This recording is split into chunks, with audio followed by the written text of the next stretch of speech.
hear you, but where are you? I hear you, but where are you? Okay, I see you.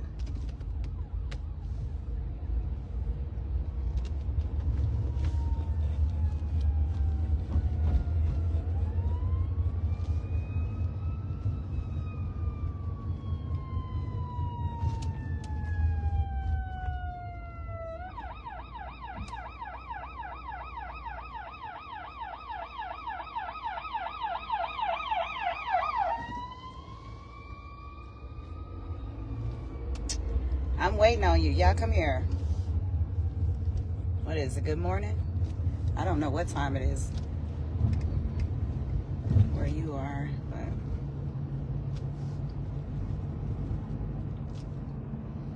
good morning. Good morning. I don't know what time it is where you guys are. However,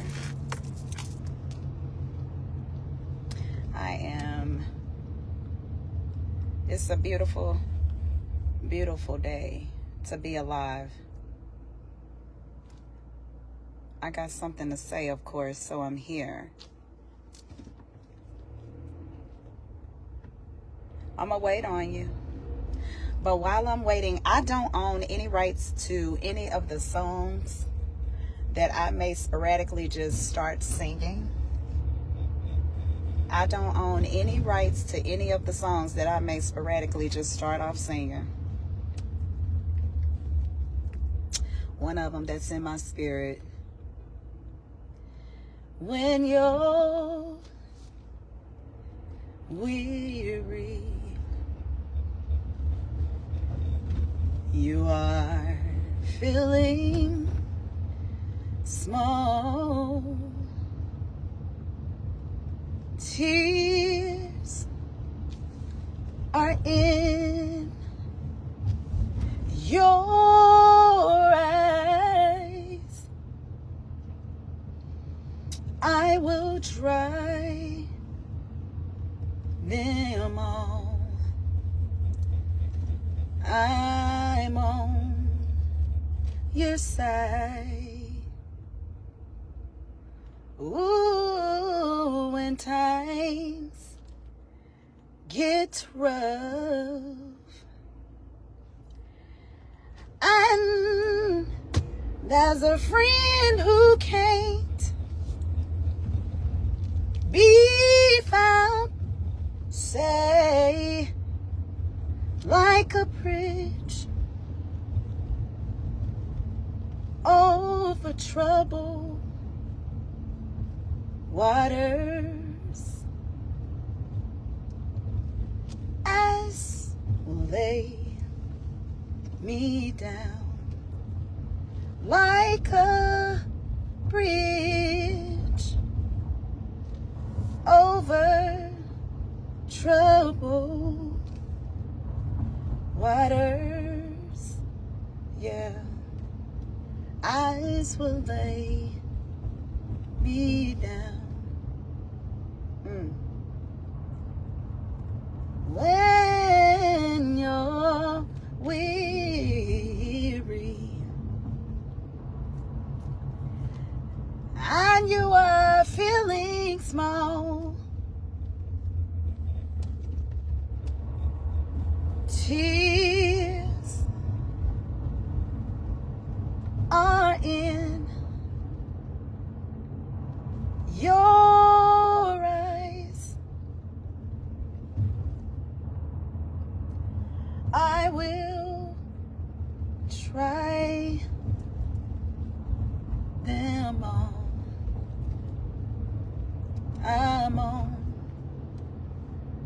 I'm on your side. Ooh, ooh, when times are rough.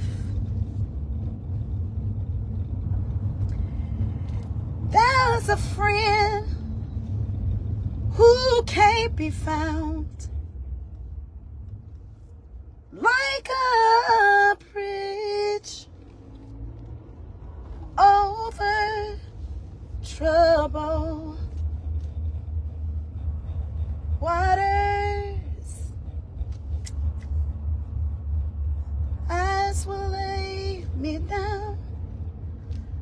a bridge over troubled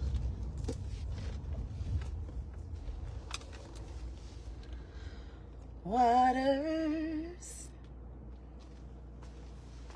as will lay me down.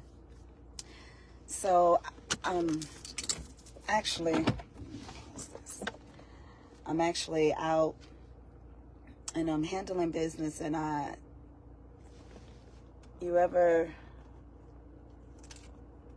I'm handling business, I drive by and I see homeless people, and I see people who are battling drugs.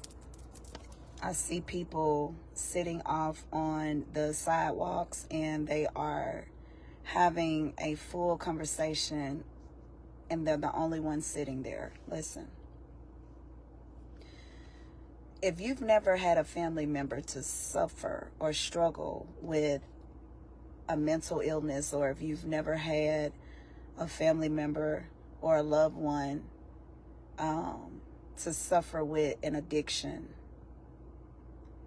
that's a heck of a fight. It changes the person. The disease begins to alter their level of thinking. It alters their interests. It begins to suffocate their identity. My heart goes out to anybody, and I do mean anybody. My heart goes out to anybody who has a family member that suffers or struggles with mental illness or the disease called addiction. It's very hurtful because it alters them. It alters their personality. It puts them in a prison. And the person that you used to know is no longer available. It's almost like the person that you used to know is on vacation, or they go MIA. My heart, as I was driving and I looked at homeless people sitting with pets, their pets of choice, and again, some have signs and others are literally just sitting there having a whole conversation with themselves because nobody else is in sight. It's so easy to bypass those kind of people, that population, until it's one of your own. That particular addiction, for sure, that illness, it pollutes that individual, and their behaviors shift, and the behaviors become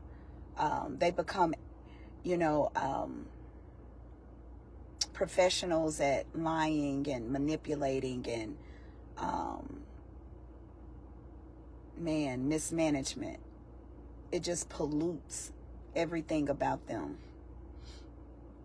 To anybody that's in that particular space who is struggling because you have a family member or a loved one, if you will, that is struggling with that particular illness, mental illness or addiction, my heart goes out to you. Nobody knows the struggle.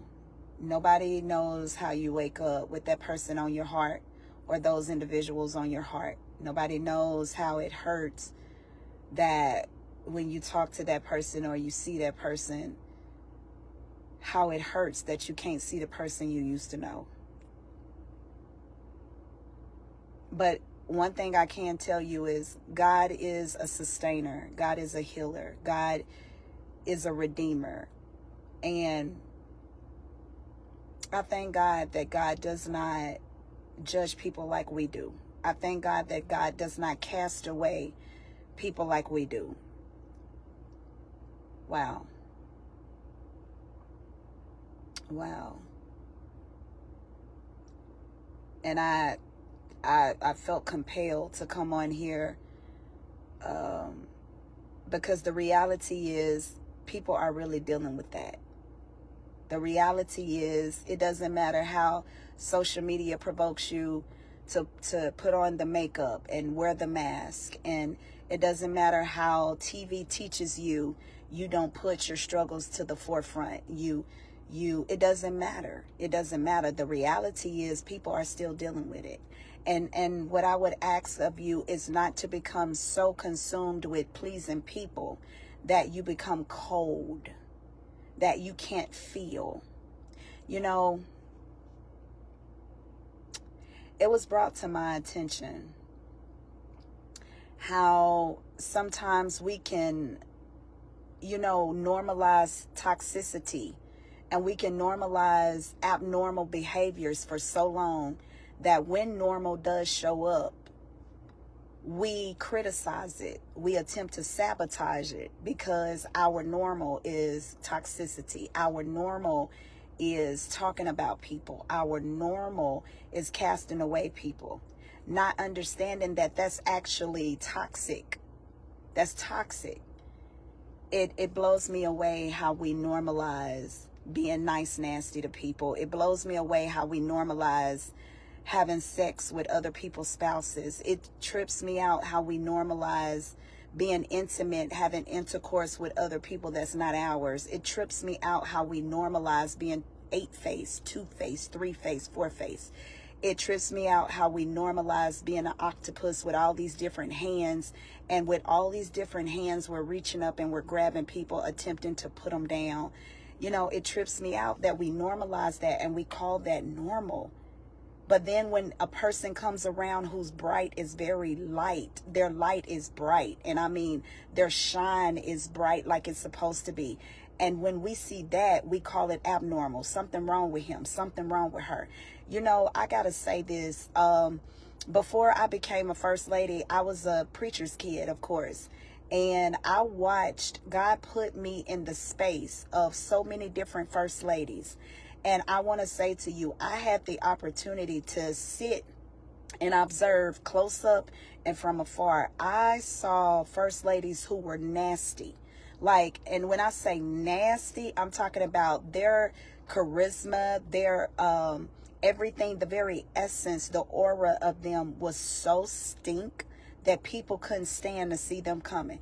And it was because the woman was always gossiping about people. That woman was nice, nasty to people. Her her customer service with people was awful. I've seen women destroy men ministries as first ladies because they did not handle people with care. They did not have agape love. They had a self-righteous spirit. They were condemning everybody. I've seen first ladies like that. And then God gave me the opportunity to sit and observe close up and from afar women who had God's spirit, who loved on people genuinely, who was very authentic in who they were and confident in who they were as a woman. And they did not allow anybody to change them, nor did they allow anybody to put them in a box. What I can say is I thank God for both lessons. He allowed those experiences to become my teacher. I was a student in the university called Life.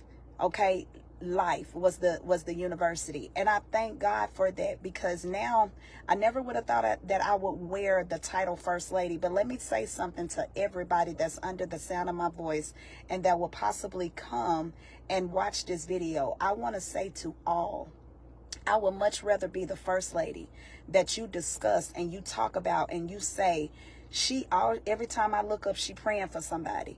Every time I look up, she's speaking in tongues. Every time I look up, she's running around the church. Every time I look up, she's loud. I would much rather be that first lady than to be the first lady that you say, every time I look up, she's messing with somebody else's husband. Every time I look up, she's stealing money from the church. Every time I look up, she's mishandling the kids at the church. Every time I look up, she's putting a bad name and a bad reputation on her husband.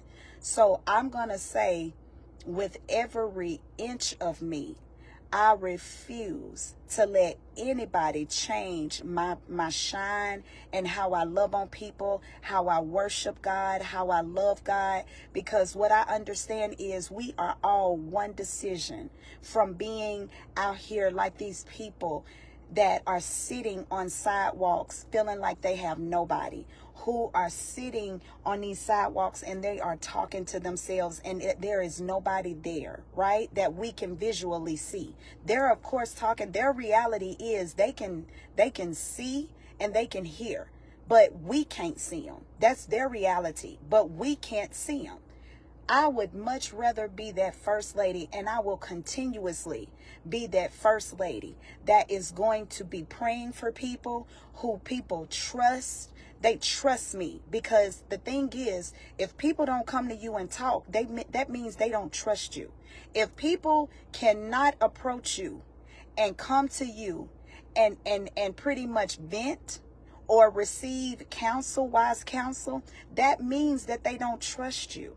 So I take it as an honor and a privilege as I as I begin to bloom in my new season as First Lady. I bless God that people are showing me that they see the God in me.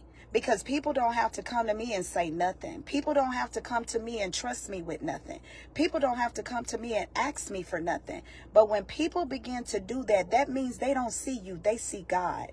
And this is why God said, don't lift yourself up. Lift me up and he'll draw the people. And as long as I live, I will continue to lift up God. I don't care if my stance I don't care if people like it or not. My stance will always be, I would much rather, when people see me coming, I much rather people say, man, that one right there, she the real deal. There have been so many people that have came to me in public and in private and said, girl, people saw me around you, or girl, people did not know I was in affiliation with you, and they told me you are the real deal. They told me if they want to pray through, you better go to her.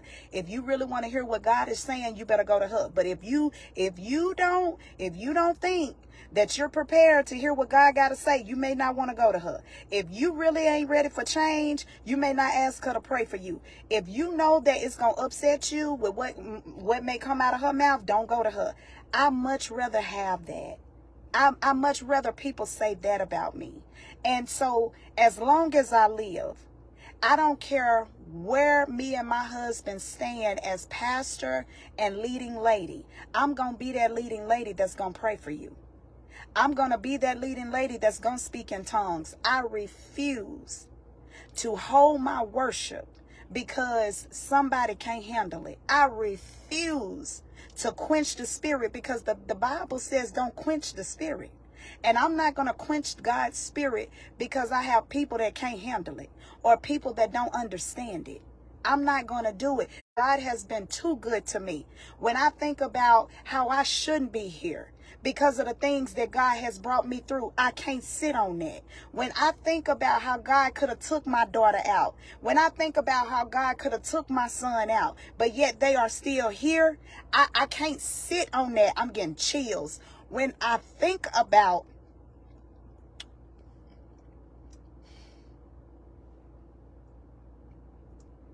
I could have lost my mind. I really could have lost my mind if it wasn't for God. When I think about that, I can't sit still. I can't sit and be quiet. I'm going to be loud. My worship is for real.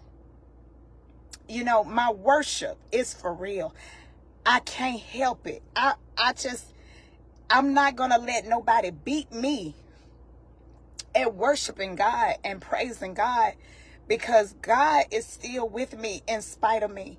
And I do understand that I have flaws and I have weaknesses, but God is yet with me. And yet God trusts me with certain battles. And I thank him. I thank God. This is why in the book of James, it said that your trials don't come to kill you. Your trials don't come, to destroy you. Although sometimes the trials can be so heavy that you ask God, what are you trying to do to me? God, why? but it doesn't come to kill you. And I know the weight of that thing is heavy, but I promise you, if you can just hold on and endure, and I promise you that if you can just depend on God and not your own strength, I promise you, you will get through it. And it's okay if you feel like it's breaking you. It's okay to break. You know, sometimes we can be so strong that we're like, I'm not going to break. I'm not going to break. Well, I'm here to tell you to break. I'm here to tell you to break. Break. Go ahead and break. Because if you break, God is going to be your strength. If you break, he's the potter. He told us this. He said he's the potter, we're the clay. So if you break, it's okay to break. Oh, I'm getting goosies. If you break, it's okay to break, baby. God gonna put you back together. And I promise you, when you lean and depend on God to put you together, baby, when you lean and depend on God to hold you together, when you depend on God to protect you from the naysayers, I can promise you that is the best coach and teammate you can ever have in your life. I've never met a man, I've never met a spirit who can be everything you need him to be in one thing. I've never met anybody like it. And I'm telling you, I wouldn't trade it for nothing. So, you know, as I was riding, and I'm telling you, my spirit, it hurt me. I was just moved to compassion. No, I don't know any of these homeless people out here. I really don't. I don't. I was out here and I was handling business, and I saw homeless people, and I saw people sitting and they just having a whole conversation by themselves, and nobody's there. Visibly, I don't see anybody. I just see the individual, but they're talking, and I know that they see somebody. I know that they hear somebody. I know they do, which is why they're having a conversation. And immediately I was moved to compassion, and I just started singing. I started singing, and I started praying for the people. I don't even know them. You know, I don't know about you, but I have a heart. I have a heart. And, you know, sometimes you can be in this world and you can be surrounded by so many mean people, so many nasty people. It can turn your heart stony. It can turn your heart cold. But I am begging you, like, don't allow people to turn your heart cold, and don't allow people to turn your heart stony. Please keep the heart of God. Please, when you see people, be moved to compassion. When you see people struggling and when you see people hurting, it doesn't matter if you know them or not. I pray to God that you will be moved to compassion, where you pray, or you at least attempt to help, or something, because the prayers of the righteous, it does availeth much, and it does move heaven. So if you know you stand in heaven with jurisdiction, and you know for a fact, you know your rightful place in heaven in the kingdom, and you know that if you pray that God is going to make something happen, I pray that you pray. Remember, as an ambassador, your power. Remember your calling. And don't let people who are mean and hateful confuse you. And I know that God is talking to somebody, because he led me. Anytime God leads me to this platform and to talk like I'm talking, it's because I'm talking to somebody. And every time I've done a live, people have reached out to me and said, you were talking directly to me on your live. And I'm just saying, we can get so consumed because the enemy's so crafty, and we get caught up in distractions, and we get caught up in ourselves, and we become entitled, and we begin to think that we're more than this and more than that. But I came to bear witness, you are one decision away from being these people out here that I'm looking at. You can go through the right thing, and it can cause you to lose your mind. You can go through the right thing, and it can provoke you to become an addict to something. So I'm just telling you, I need you to humble yourself. I need you to remember that you're no better than anybody out here, because you are one decision away from this. You are one decision away. You are one decision away.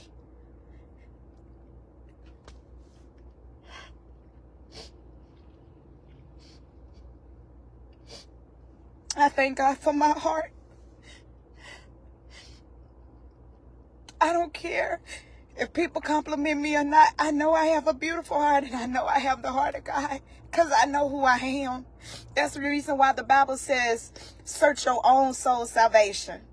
Search your own soul salvation. So in other words, it's not your job to look at other people and wonder if they accept you. That's not your job.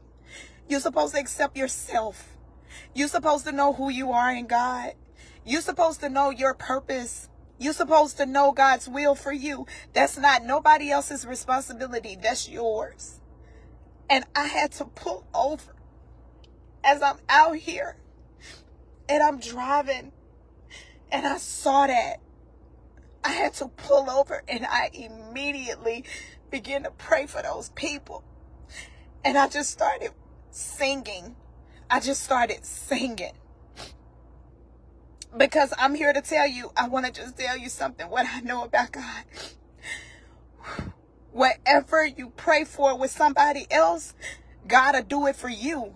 If you pray for somebody else to receive their healing, God will heal you or heal somebody close to you. If you pray for somebody else deliverance, God will deliver you or somebody else around you that need deliverance. I'm telling you what I know. This ain't what I heard. This is what I know. This is the reason why I am the way I am. I am who I am. Because God uses me despite of my mistakes. I am who I am in God because God decides to use me in spite of me. I am who I am today because God decides to love me in spite of who doesn't. And in spite of who I am who I am in God because God accepts me even when others don't. So I want somebody, I don't know who this is for. I don't, but I was compelled to come on here. I don't know who in the world I'm talking to, but I'm talking to you. I don't know who you are. I don't never know who you are until the live is over or while I'm on the live, somebody is saying, you talking to me, this live is for me. Or when the live is over, somebody calls me and says, I just want you to know, Lady J, you was talking to me. This is why I obey God. But I am telling you, humble thyself before the throne of grace, before God humble you. Remind yourself that you're no better than nobody. And be thankful when God decides to use you. Be thankful, be grateful when God decides to talk to you. Be grateful that you have a heart of compassion and your heart ain't stony. Be grateful. Be grateful. The reason why there is such a thing called white supremacy is because they don't have God's heart.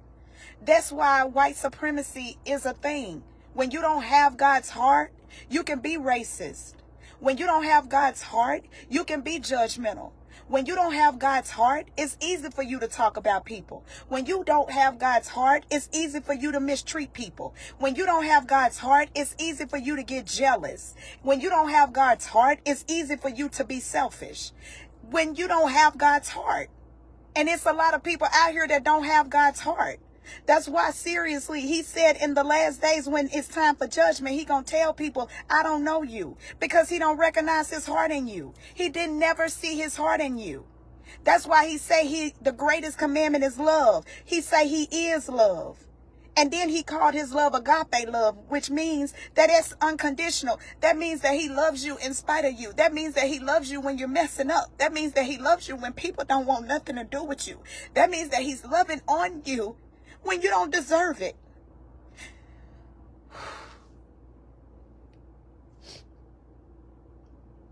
I will forever be that first lady that's gonna pray for people. I don't care if you like it or not. But please be mindful, I don't run up to anybody. They come to me. And if they come to me, I'm gonna pray. I don't care. If they come to me and they want to talk, I'm gonna listen. Why? Because I have the heart of God. And I will not change that. I will not change that. Here I am sitting talking to you because I'm here and I'm seeing people I don't know. I don't know these people from a can of paint. And here I am moved to compassion because I know it's people dealing with this. And it's hard. It's hard. I don't care how strong you are. I don't care how much scripture you have in you. It's hard. It's hard. Oh, my God, today. I thank God for how he has made me as a woman. I thank him. Oh, Jesus. My God. Now, I'm going to say this and I'm done, because I don't want to take a lot of your time. April 26th. April 26th. We're in the month of March right now. April, we got another month. So we got this month to pass. Oh, God. But April 26th, govern yourself accordingly. Your girl will be hosting right along with Elder Felicia Phillips. Where? In Marianna. In Marianna, Arkansas, at the Convention Center right there in Marianna, Arkansas, for the Rose of Sharon. This is their beautiful anniversary, and I am humbled and I am honored that I was considered to host the event. I bless the Lord. We're going to have a good time. So make the Rose of Sharon proud. Let them see you. Support your own. Marianna, Arkansas, stand up. Forest City, Helena, West Helena, Palestine, Brinkley, and all the surrounding areas, stand up, come out, support your own. The Rose of Sharon. They've been singing for over 50 years.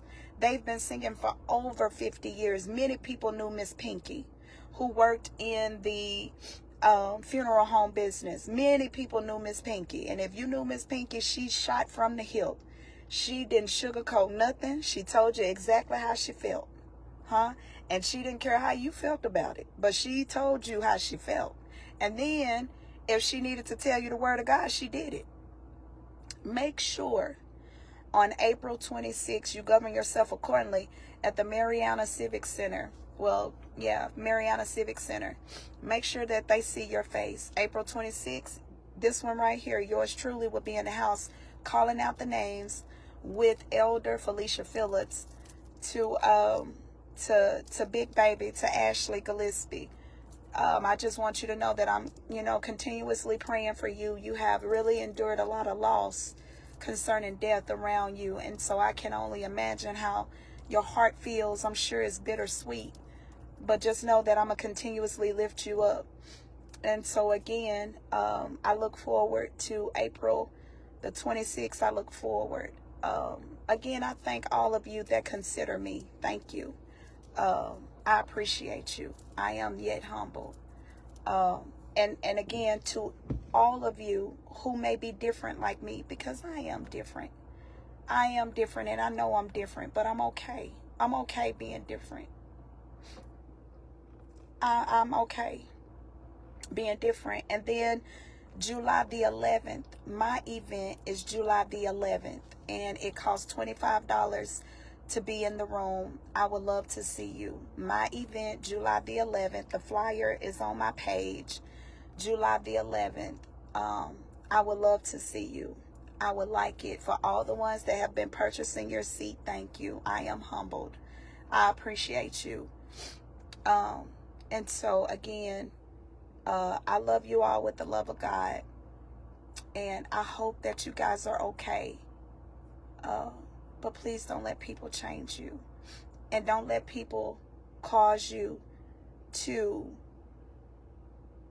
shut your mouth or stop worshiping God because they say you're too loud or they say you do too much. Don't let them do that to you. Please don't. Please don't. Don't let them do that to you. Because I'm not going to let them do it to me. God's been too good to me. God's been too good to me to sit down on him. God has been too good to me to keep myself quiet. God has been too good to me. He's been too good to me. And every time that I have an opportunity to tell him thank you, I'm going to tell him. Every time that I can show God I appreciate him, I'm going to do it. Okay? I'm going to do it because one day I ain't going to be able to do it. One day, when he calls my name, I'm going to leave here. So while I'm here, I got to tell him thank you. And it doesn't matter if I'm around people or not. I'm going to be sure to tell him thank you. And I'm going to be sure to show him how much I really do appreciate him. Oh, okay, y'all. I love y'all with the love of God, and I thank y'all for loving me back. For the ones that actually love me for real, thank you. I want you to know it does not go unnoticed, okay?